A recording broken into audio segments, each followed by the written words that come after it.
Welcome back to the shop. As you can see, we got a lot of parts on the table. These are all going to be going on that 74 right there.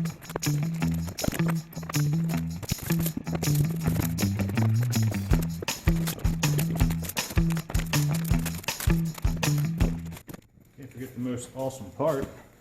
Check out that diff cover. Speed Direct. Wow, that thing is pretty looking. No bolt. Oh, there's a drain plug in there. Alright, so I kind of wanted to mock up one of the shocks.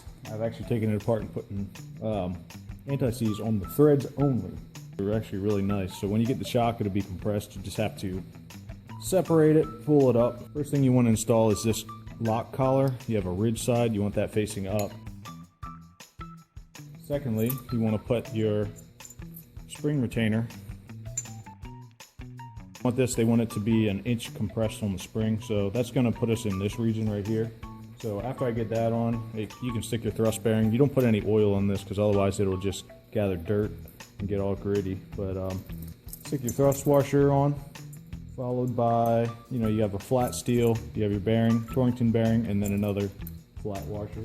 Get a little bit of anti-seize, and I know we're going to be working around this region here, so I'll start loading it up just enough that it'll keep the threads lubed up.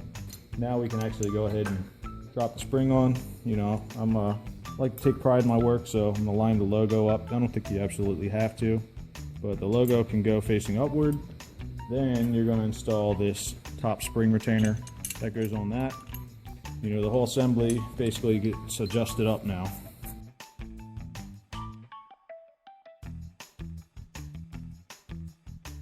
So now we don't have any slack on the spring. We're gonna go about an inch of compression. Then we can screw our lock retainer. Look, we got some anti-seize up there for it.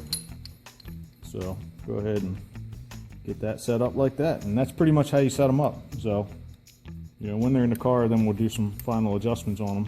So as you can tell, I'm gonna be pretty freaking busy. So you guys enjoy this. Definitely stay tuned for some more. Be doing the rebuild on this rear differential, so be sure to check back and don't forget to subscribe.